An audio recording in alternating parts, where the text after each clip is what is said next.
Innovation Works and the Tech Council and others to make sure that we're bringing opportunities to businesses, entrepreneurs and businesses here in the city.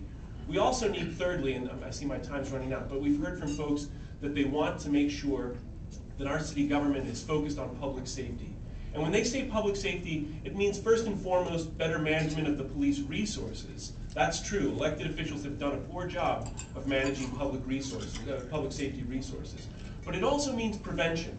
It means trying to find a way for the city, and probably having to partner with organizations, churches, and nonprofits, but also perhaps most importantly, the public schools, to build programming across this city so that each and every child in this city has opportunities for arts and athletic programming, etc. after school, and we can talk more about that. I see my time's up. But 3 different areas of focus: reforming city government, focus on the economy, and focus on public safety. Thank you, Mr. Dowell. All right. This first question is courtesy of our host, Doris Carson-Williams, and it goes to each one of you, and I'd like a very concise answer so that we can move on to some other things.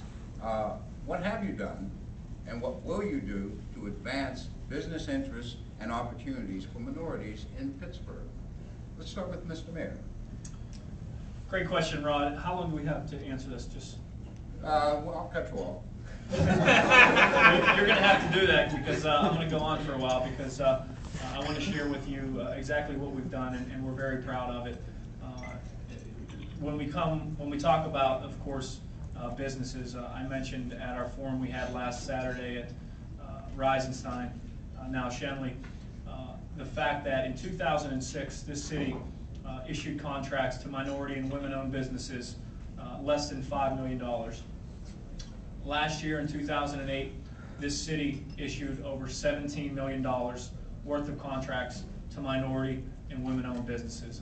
Those numbers are the facts. I think it speaks volumes to what we've done in city government to make sure that we are more inclusive. How did we get there? We got there in a lot of different ways. We created an equal employment opportunity officer whose job is solely to reach out to the minority communities to apply for jobs, to understand what opportunities exist within city government and our related authorities. We did it by having a small business seminar for small businesses, specifically around demolition.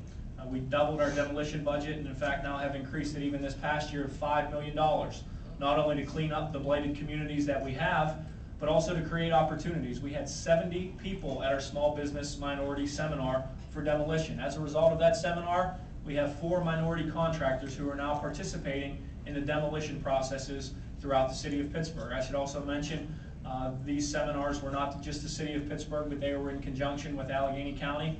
I know Mark Jones is here representing the county executive's office, and we share a great relationship toward that end. And finally, because I see you looking at me, Rod, I just want to also mention we had a small business seminar to look at professional services contracts.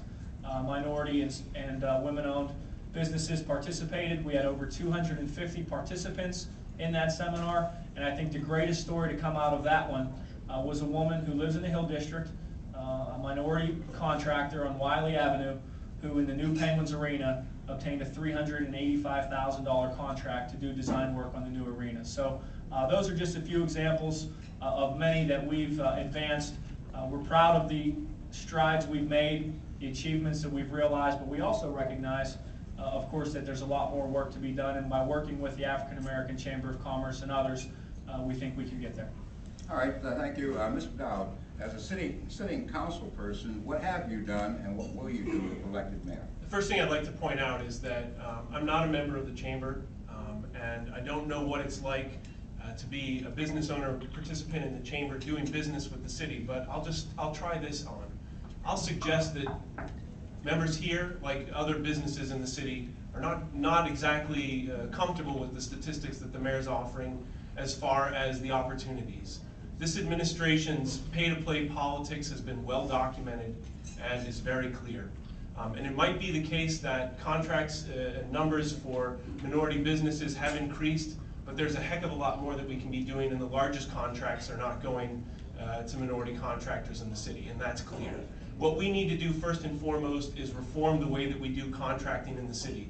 This administration has dragged its feet. It is now, of course, doing that work, but it has dragged its feet. I've been advocating with some of my colleagues. I see Councilman Peduto here in the room somewhere. I saw him come in earlier. He's been long astride and advocating reform. We need that reform. We need to do a couple of, as far as what else I've been doing, as a member of the school board, I spent my time working first and foremost to make sure that we reform education, which is the starting point. You cannot have successful business owners of any community without having high school graduates who can do algebra, who can write cogently, and who can actually be successful in post-secondary education. And my work there is controversial. I hope we'll have questions about that, but it was first and foremost dedicated to that work of guaranteeing that we'd have future generations of business owners here in the city doing work.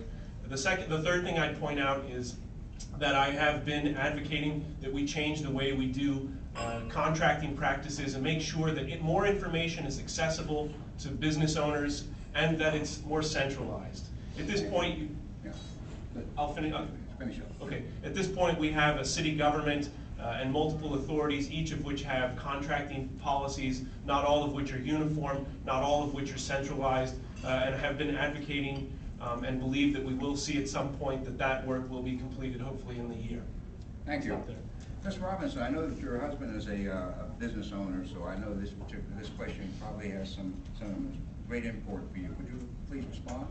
Excuse me, it does. My husband is a member of the African American Chamber of Commerce, and I am newlywed, so I get half of his membership.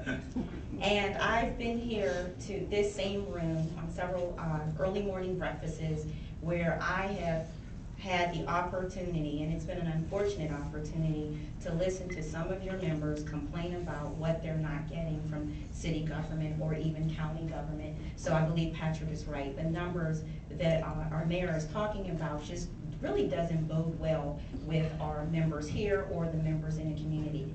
I'm talking about doing something like small business incubation for small businesses, for minority businesses as well. What incubation does is it nurtures a small business. Small businesses generally fail within the 5 years, most of the time 2 years.